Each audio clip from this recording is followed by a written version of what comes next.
Hi everyone, welcome to sleepy classes. स्वागत है आप सबका प्रीमिक्स में। आज हम 5 क्वेश्चंस डिस्कस करेंगे एनवायरनमेंट से रिलेटेड। तो शुरुआत करते हैं पहले क्वेश्चन के साथ। जो पहला क्वेश्चन है उसमें आपको 4 क्रॉप्स दिए गए हैं एंड आपसे पूछा गया है कि इनमें से कौन से मिलेट्स हैं। देखिए, मिलेट्स इसलिए इम्पॉर्टेंट हो जाते हैं क्योंकि 2023 is the international year of the millets. ठीक है, तो मिलेट्स क्या है, मेजर माइनर मिलेट्स क्या है, सूडो मिलेट्स क्या है और क्या इम्पोर्टेंस है मिलेट्स का for health, for nutrition and for environment, वो सब कुछ हमारे लिए जानना बहुत ज़्यादा ज़रूरी हो जाता है। अब अगर हम इसमें देखें sorghum, pearl millet, finger millet and buckwheat, इसमें अगर हम देखें तो जो चौथी ऑप्शन है वो सूडो मिलेट कहलाई जाती है। It doesn't belong to the family of millets, but क्योंकि ये इतनी ज़्यादा न्यूट्रिशनली अच्छी है, सिमिलर है टू द मिलेट्स, तो इसको सूडो मिलेट की कैटेगरी में डाला जाता है। तो आपको मिलेट्स और सूडो मिलेट्स के बारे में भी डिफरेंस पता होना चाहिए। डिफरेंस सिर्फ इतना है कि जो मिलेट्स है उनकी अपनी एक फैमिली है, उसको अगर जो क्रॉप्स बिलोंग करते हैं उनको हम मिलेट्स कह देते हैं, जो उस फैमिली को बिलोंग नहीं करते उनको हम सूडो मिलेट्स कह देते हैं, provided because they are nutritionally similar to the millets, right. अब जो UNGA है उसने रिसेंटली अप्रूव किया है the resolution sponsored by India. India ने एक रेजोल्यूशन स्पॉन्सर किया था कि 2023 को international year of millets declare कर दिया जाए। अब इंडिया के लिए मिलेट्स इसलिए भी इम्पॉर्टेंट है क्योंकि India is the largest producer of millets in the world. 41% दुनिया में अगर 100% मिलेट्स में 41% जो कंट्रीब्यूशन है वो इंडिया का है, विच इज़ अ लॉट। ठीक है, अब जो मिलेट्स है उसमें सॉर्गम आता है। Sorghum is jowar, pearl millet is bajra, finger millet is ragi and then you have minor millets. Minor millets और मेजर मिलेट्स, ये जो पहले वाले हैं इनको मेजर मिलेट्स कहा जाता है। मेजर और माइनर में साइज़ का डिफरेंस है। ठीक है, जो माइनर मिलेट्स है उनका साइज़ छोटा है और इन दोनों को मिलेट्स को न्यूट्री सीरियल्स भी कहा जाता है क्योंकि इनमें बहुत ज़्यादा मात्रा में माइक्रो न्यूट्रिएंट्स पाए जाते हैं। माइक्रो न्यूट्रिएंट्स के साथ साथ इनके अंदर ना फाइबर्स भी बहुत अच्छे क्वांटिटी में मिलते हैं, तो इस वजह से ये they are very good for digestion. ठीक है, so you get micro nutrients and you get fibres. ठीक है, उसके बाद सूडो मिलेट्स में हमारे पास अमरंथ आता है और बकव्हीट आता है। बकव्हीट कुट्टू का आटा भी आपने सुना होगा। अब ये जो मिलेट्स हैं ये एक जो बॉटनिकल फैमिली है जिससे मिलेट्स बिलोंग करते हैं उससे बिलोंग नहीं करते, so that is why they are not millets per se. तो हम इनको सूडो मिलेट्स कह देते हैं क्योंकि ये न्यूट्रिशनली सिमिलर है टू द ट्रू ग्रेन्स और टू द ट्रू मिलेट्स। ठीक है, so there is a category of pseudo millets that you should know जिसमें अमरंथ और बकव्हीट आते हैं, राइट। अब अगर हम इनकी बात करें तो इनको ना स्मार्ट क्रॉप्स कहा जाता है क्योंकि ये क्लाइमेट चेंज से रेजिस्टेंट है। बेसिकली ना इनको पानी की इतनी ज़्यादा ज़रूरत नहीं होती, तो वाटर अगर स्कासिटी भी है जो कि आजकल देखी जाती है, टेम्परेचर बहुत ज़्यादा बढ़ गया जो कि ग्लोबल वार्मिंग से देखा जाता है, so they can still grow.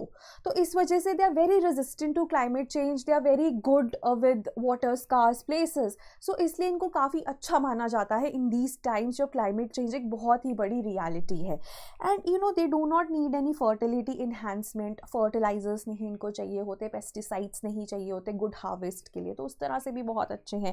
And the environmental footprint of millets is very less compare to that of paddy और वीट, तो फार्मर्स के लिए भी बहुत अच्छे हैं। फार्मर्स भी इनको ग्रो करेंगे, उनके बहुत कम इनपुट्स लगते हैं और अच्छा हार्वेस्ट हो जाता है, स्पेशली जो कंडीशंस आजकल प्रेवलेंट है उसमें, तो फार्मर्स के लिए भी एक्स्ट्रा सोर्स ऑफ इनकम ये हो सकते हैं। And like I said they are extremely nutritious grains, they are high in fibres, इसी वजह से इनकी प्रमोशन, इनकी कल्टिवेशन, कंजम्पशन को बढ़ावा दिया जा रहा है। The next question is regarding leaded petrol. Leaded petrol का मतलब है कि जो पेट्रोल है, जो गैसोलीन है, उसमें लेड ऐड किया गया है। लेड में हमारे पास एक कंपाउंड होता है टेट्रा इथाइल लेड, उसको ऐड किया जाता है। उसके बारे में कुछ स्टेटमेंट्स दी गई हैं, आपको बताना है कौन सी सही है। पहली है it is still being used in various African countries. Tetraethyl lead or organic lead is used as a petrol additive in leaded petrol for its anti-knock properties. Exposure to TEL can cause ये थोड़ा repeat हो गया, heart disease, cancer, stroke and lower IQ। ठीक है, तो आपको बताना है इनमें से कौन सी स्टेटमेंट्स सही है। So the correct answer is 2 and 3। क्योंकि ना अब लेडेड पेट्रोल हम क्यों पढ़ रहे हैं, इंडिया में तो नहीं यूज़ होता है ना, तो हम क्यों पढ़ रहे हैं, क्योंकि अफ्रीकन कंट्रीज़ में भी अब ये यूज़ नहीं होता। इनफैक्ट दुनिया में किसी भी कंट्री में अब ये यूज़ नहीं होता। लास्ट कंट्री जिसमें लेडेड पेट्रोल यूज़ होता था वो अफ्रीकन कंट्री थी अल्जीरिया, और जब वहाँ पे जो लास्ट पेट्रोल पंप था जो कि लेडेड पेट्रोल देता था वो बंद हुआ, तो उससे हम ये कह सकते हैं कि दुनिया में से लेडेड पेट्रोल का यूज़ कम हो चुका है, ख़त्म हो चुका है, कम नहीं ख़त्म हो चुका है। तो अभी ये किसी भी कंट्री में यूज़ नहीं होता, लीव अलोन अफ्रीकन कंट्री। जो लास्ट अफ्रीकन कंट्री थी जहाँ पे ये यूज़ होता था दैट वाज अल्जीरिया। अब टेट्राइथाइल लेड यूज़ होता है लेडेड पेट्रोल में, ठीक है। अब ये जो टेट्राइथाइल लेड है ना, ये यूज़ होता है क्योंकि इसमें ना एंटी नॉक प्रॉपर्टीज़ है, तो वो इंजन की जो परफॉर्मेंस है उसको बेटर करने के लिए डाला जाता था। अब बट इसमें ना प्रॉब्लम थी, देखो जो टेट्राइथाइल लेड है या जो लेड है, अगर इसे एक्सपोजर हो जाए ना तो बहुत बीमारियां होती हैं। हार्ट डिजीज़ हो सकता है, कैंसर हो सकता है, स्ट्रोक हो सकता है। और बच्चों में बच्चों को अगर एक्सपोजर हो जाए इसका, तो ऐसा माना जाता है कि 5 से 10 IQ के पॉइंट्स गिर जाते हैं, क्योंकि ब्रेन पे असर डालता है, ब्रेन डेवलपमेंट पे असर डालता है। तो सेकेंड और थर्ड स्टेटमेंट सही है, जो फर्स्ट स्टेटमेंट है वो गलत है, राइट। तो अल्जीरिया ने जब अल्जीरिया के सर्विस स्टेशन ने स्टॉप कर दिया लेडेड पेट्रोल प्रोवाइड करना, तो the use of leaded petrol it ended globally. अब ये जो डेवलपमेंट है, दो डेकेड से 20 सालों से कैंपेन चल रहा था UNEP का, ठीक है। पार्टनरशिप, ग्लोबल पार्टनरशिप थी। UNEP ने डिफरेंट ऑर्गेनाइजेशंस के साथ एक पार्टनरशिप करी थी to end the use of leaded petrol under clean fuels and vehicles initiative, ठीक है। तो ये थी partnership for clean fuels and vehicles, ठीक है। ये इनिशिएटिव था जिसके तहत, which was led by UNEP, जिसके तहत लेडेड पेट्रोल का यूज़ दुनिया भर से ख़त्म हो गया। अब देखो लेडेड और अनलेडेड में मैंने बताया लेड होता है, लेड किस फॉर्म में होता है, टेट्राइथाइल लेड के फॉर्म में। और अगर इसका एक्सपोजर हो जाए तो heart disease, stroke, cancer and बच्चों में development of human brain effect होती है। उस वजह से 5 से 10 IQ के पॉइंट्स गिर जाते हैं if you are exposed to lead. उसके बाद ना प्लम्बिज्म भी कहते हैं, जॉइंट्स को इफेक्ट करता है लेड, ठीक है। तो बहुत सारी बीमारियां भी कॉज करता है। Then third question is regarding permafrost. Permafrost के बारे में आपको 2 स्टेटमेंट्स दी गई हैं, आपको बताना है कौन सी इनकरेक्ट है। पहली स्टेटमेंट है permafrost remains at or below 0 degree Celsius for at least 2 months. It contains large amount of biomass and decomposed biomass that has been stored as methane and carbon dioxide, making tundra soil a carbon sink. तो अगर हम इसमें देखें, दोनों statements में से जो पहली स्टेटमेंट है वो इनकरेक्ट है। क्यों? देखो, होता तो 0 या बिलो 0 डिग्रीज पे ही है पर्माफ्रॉस्ट, लेकिन एटलीस्ट 2 सालों के लिए अगर वो कंप्लीटली फ्रोजन हो तभी हम उस ग्राउंड को पर्माफ्रॉस्ट कहते हैं। हर एक frozen ground is not permafrost. Permafrost कहने के लिए जो ग्राउंड है 2 सालों तक फ्रोजन होना चाहिए कंटिन्यूसली, ठीक है। अब देखो, इसमें होता बायोमास है, डिकम्पोज्ड बायोमास है, और बायोमास में क्या है, कार्बन डाइऑक्साइड है, मीथेन है, ठीक है। तभी इसको ना बहुत बड़ा कार्बन सिंक कहा जाता है। तभी ऐसा माना जाता है कि ग्लोबल वार्मिंग से अगर पर्माफ्रॉस्ट की थॉइंग होगी, ठीक है, या फिर मेल्टिंग होगी, तो बहुत सारी कार्बन डाइऑक्साइड और मीथेन एटमॉस्फेयर में रिलीज होगी, जिसकी वजह से फर्दर ग्लोबल वार्मिंग होगी और फर्दर जो हमारा पर्माफ्रॉस्ट है वो मेल्ट होगा। इसको फीडबैक मैकेनिज्म भी कहते हैं, ठीक है। So first statement is incorrect, second is correct. तो हमारा आंसर 1 only हो गया क्योंकि हमसे इनकरेक्ट पूछा गया है, ठीक है। So permafrost is permanently frozen layer on or under earth surface. जैसे ऊपर ना आपके पास नॉर्मल ग्राउंड होता है और नीचे फ्रोजन होता है, ठीक है। तो आप पिक्चर्स अगर गूगल करेंगे पर्माफ्रॉस्ट की तो आपको इजी मिल जाएगा, या तो पूरा ही फ्रोजन है या फिर ऊपर आपके पास नॉर्मल ग्राउंड है और नीचे पर्माफ्रॉस्ट की लेयर है। कभी कभी वो एक्सपोज भी हो जाती है, आजकल तो बहुत पिक्चर्स दिख जाती है आपको, आर्कटिक में ये एक्सपोज्ड है पर्माफ्रॉस्ट। अब इसमें सॉइल, ग्रेवल, सैंड होता है which is bound by ice, and like I said it remains at or below 0 degrees for at least 2 years। ये कंडीशन है इसकी। अब ये लैंड पे भी मिलता है आपको, ओशन फ्लोर के बिलो भी मिलता है। थिकनेस की बात करें तो 1 मीटर से 1000 मीटर के बीच में इसकी थिकनेस हो सकती है। अब frozen ground is not always the same as permafrost. अगर एक ग्राउंड या सॉइल की layer more than 15 days per year के लिए फ्रोजन है तो उसको सीजनली फ्रोजन ग्राउंड कहा जाता है। अगर it freezes between 1 and 15 days a year, it is called intermediately frozen ground. ठीक है, पर्माफ्रॉस्ट 2 या 2 सालों से ज़्यादा के लिए फ्रोजन होता है, तभी हम उसको पर्माफ्रॉस्ट कहेंगे, अदरवाइज हम उसको नॉर्मल फ्रोजन ग्राउंड कहेंगे। ठीक है, तो बात वही है। सीजनली फ्रोजन क्या है कि एटलीस्ट 15 दिन से ज़्यादा के लिए फ्रीज करे एक ग्राउंड, और 1 से 15 दिन के लिए फ्रीज करा अगर एक साल में तो हम उसको इंटरमिटेंटली फ्रोजन ग्राउंड कहते हैं। सिंपली आप फ्रोजन ग्राउंड भी कह सकते हैं। अब लाइक आई सेड कि इसमें क्योंकि मीथेन और कार्बन डाइऑक्साइड होता है तो इसलिए इसको बहुत बड़ा एक कार्बन सिंक माना जाता है। आर्कटिक रीजन में, टुंड्रा में, it is a big carbon sink. तो अब ग्लोबल वार्मिंग हो रही है जिसकी वजह से इसकी थॉइंग हो रही है, तो कार्बन डाइऑक्साइड और मीथेन रिलीज होता है। ठीक है, अब ये एक फीडबैक साइकिल स्टार्ट कर देते हैं। देखो अब लेट्स से पर्माफ्रॉस्ट हमारा मेल्ट हुआ, ठीक है, तो हमारे पास कार्बन डाइऑक्साइड और मीथेन एटमॉस्फेयर में रिलीज हुए हैं ना, इंक्रीज हो गए।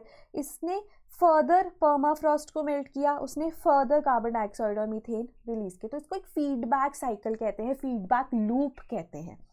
ठीक है, अब एक जो 6th IPCC की रिपोर्ट जो अभी आई है ना, उसने बोला है कि जो थॉइंग है उससे जो इमिशंस होंगी, जो ये कार्बन डाइऑक्साइड और मीथेन रिलीज होगा, they are significant enough, they are important enough to lead to additional warming, है ना, but they are not enough to trigger a self reinforcing feedback leading to runaway warming. ठीक है, अब इसको समझते हैं। रनअवे वार्मिंग होती है बहुत ज़्यादा वार्मिंग, इतनी ज़्यादा वार्मिंग कि उससे वापस नहीं आया जा सकता, बहुत ज़्यादा डेट्रीमेंटल होगी वो हमारे प्लैनेट के लिए। Runaway warming is that. अब ये कह रहे हैं कि जो यहाँ से पर्माफ्रॉस्ट जब मेल्ट हुआ तो जो इमिशंस हुई वो इतनी तो इम्पॉर्टेंट है कि वो फर्दर पर्माफ्रॉस्ट को मेल्ट करेंगी और फीडबैक मैकेनिज्म इनिशिएट करेंगी, लेकिन वो इतनी नहीं है कि एक सेल्फ रीइंफोर्सिंग फीडबैक ही शुरू हो जाए और रनअवे वार्मिंग हो जाए, बहुत ज़्यादा वार्मिंग हो जाए। इतना ज़्यादा जो इमिशंस है वो इतनी ज़्यादा नहीं होंगी। ठीक है, सो रनअवे वार्मिंग है बहुत ज़्यादा वार्मिंग, बहुत ज़्यादा, जिससे कि कोई गोइंग बैक नहीं है। तो वो सेल्फ रीइंफोर्सिंग जो खुद ही बढ़ता रहे, वो वाला फीडबैक लूप नहीं होगा जो रनअवे वार्मिंग करे, लेकिन हाँ थोड़ा बहुत फीडबैक लूप होगा और इमिशंस भी होंगी और वो वार्मिंग भी करेंगे। मतलब they are important but not that important to cause runaway warming. ये 6th IPCC रिपोर्ट में आपको बताया गया है। तो आपसे को ना रनअवे वार्मिंग भी पूछा जा सकता है कि क्या मतलब है इसका। Right, now moving to the next question, this is regarding carbon bombs. ये भी द गार्डियन में स्टडी थी, उसके बाद इंडियन एक्सप्रेस एक्सप्लेन में इसके बारे में बताया गया है। कार्बन बॉम्ब्स के बारे में आपको करेक्ट स्टेटमेंट बतानी है। इट इज एन ऑयल और gas project that will result in at least 1 billion tons of carbon dioxide emissions over its life time. The network working towards this goal is called leave it in the ground initiative. अब ये दोनों ही statements जो हैं हमारी सही हैं। देखिए carbon bombs क्या होते हैं, एक ऐसा ऑयल या गैस प्रोजेक्ट जो 1 billion tonne of carbon dioxide over its life cycle produce करता है, which is a lot of carbon dioxide. ठीक है, अब देखो पोल्यूशन होगा, ऑब्वियसली ऑयल या गैस प्रोजेक्ट है तो पोल्यूशन तो कॉज करेगा ही, ग्लोबल वार्मिंग भी कॉज करेगा। अब दुनिया भर में ना 195 प्रोजेक्ट्स हैं जो USA, एशिया, ऑस्ट्रेलिया, इंडिया सब जगह पे हैं। और अगर ये आगे बढ़ते हैं, अगर हम इन कार्बन बॉम्ब्स को डिफ्यूज़ नहीं करते तो जो हमारी पेरिस एग्रीमेंट की लिमिट्स हैं वो तो पक्का ही पक्का ओवरशूट हो जाएंगी। तो हमें इनको डिफ्यूज़ करना बहुत ज़रूरी है। उसके लिए जो इनिशिएटिव है that is leave it in the ground initiative और लिंगो, मतलब कि जो फॉसिल फ्यूल्स हैं, जो कोल गैस है, उसको ग्राउंड में ही रहने दें और उनके बिना रहना शुरू करें। So the idea is the use of 100% renewable energy. And then last question है, off-grid renewable energy can play an important role to provide energy to isolated communities and areas. Off-grid का मतलब यही होता है decentralized, जहाँ पे आपको energy चाहिए वहीं पे बन रही है। ठीक है। इसमें हमारे पास ऑप्शंस है 3, आपको बताना है कौन सी ऑफ ग्रिड में आती हैं। Biomass gasifiers, micro hydro projects, solar photovoltaic rooftop system. So this is a fairly simple question. इसका आंसर है ऑल ऑफ द अबव, क्योंकि ऑफ ग्रिड में सभी आते हैं ये, ठीक है। तो अगर हम ऑफ ग्रिड की बात करें, biomass based heat and power projects जो हीट भी दे रहे हैं और इलेक्ट्रिसिटी भी दे रहे हैं, और industrial waste to energy projects जो कि कैप्टिव नीड्स होती हैं। जैसे अगर किसी इंडस्ट्री में ये प्रोजेक्ट लगा हुआ है, बायोमास प्रोजेक्ट लगा है, तो उसी इंडस्ट्री को वो फीड कर रहा है। कैप्टिव नीड होती है, उसी इंडस्ट्री की नीड को वो फीड कर रहा है। डिसेंट्रलाइज्ड ऑफ ग्रिड का पर्पस ही वो है। गैसिफायर्स होते हैं बायोमास के रूरल और इंडस्ट्री एनर्जी एप्लीकेशन के लिए। देन स्मॉल हाइड्रो प्रोजेक्ट्स, ठीक है, जिनको माइक्रो हाइड्रो प्रोजेक्ट्स कहा जाता है या वाटर मिल्स कहा जाता है, रिमोट विलेजेस की रिक्वायरमेंट्स के लिए। Then small wind energy and hybrid systems, ठीक है, जहाँ पे ग्रिड इलेक्ट्रिसिटी अवेलेबल नहीं है। Solar PV rooftop systems for abatement of diesel for power generation in urban areas. Urban areas में आपको बताया डीजल जनरेटर्स, डीजल जेनसेट्स बहुत यूज़ होते हैं फॉर प्रोडक्शन ऑफ इलेक्ट्रिसिटी जब लाइट नहीं होती, तो उस केस में हम डीजल की जगह पे ये solar PV rooftop systems use कर सकते हैं। They also come under the category of grid renewable energy, right. So this was regarding today's premix. I hope आपको समझ में आया। कोई डाउट है आप कमेंट्स में लिखिए। अगर आपको लगता है कि कोई भी कॉन्सेप्ट आपको नहीं क्लियर हुआ तो वो भी आप कमेंट्स में लिख के पूछ सकते हैं। अपना स्कोर भी ज़रूर कमेंट्स में लिखिए, राइट। उसके बाद हमारा करंट अफेयर्स का कोर्स है which is subject wise course. हर दिन एक लेक्चर आएगा ऑफ अ पर्टिकुलर सब्जेक्ट, जिसमें प्री एंड मेंस दोनों का एनालिसिस किया जाएगा। PYQs अगर हैं रेलिवेंट PYQs, उनकी भी डिस्कशन होगी। And you will get PDF, daily PDF तो मिलेगा ही, as well as monthly subject wise compilations भी आपको मिलेंगी, राइट। एंड देन अगर आप GS का कोर्स ज्वाइन करना चाहते हैं तो वो भी कर सकते हैं। उसमें कंटेंट है that is for 12,000। Content plus answer evaluation में हमारे पास जो आपको 100 मॉडल आंसर्स तो इसमें भी मिलेंगे, लेकिन आप जो क्वेश्चन अपने एंड से लिखेंगे उसको हम इवैल्यूएट नहीं करेंगे। इवैल्यूएट इस वाले में होगा और इसमें आपको मेंटरशिप भी मिलेगी, besides other things which you will get in all 3।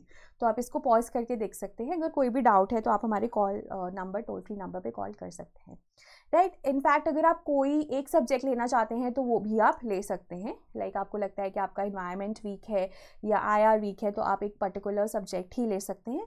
उसमें भी आपको क्विजेस, करंट अफेयर्स, जो मंथली करंट अफेयर्स है उस सब्जेक्ट के, वो सब कुछ मिलेगा, right. So that was all for today. Thank you so much.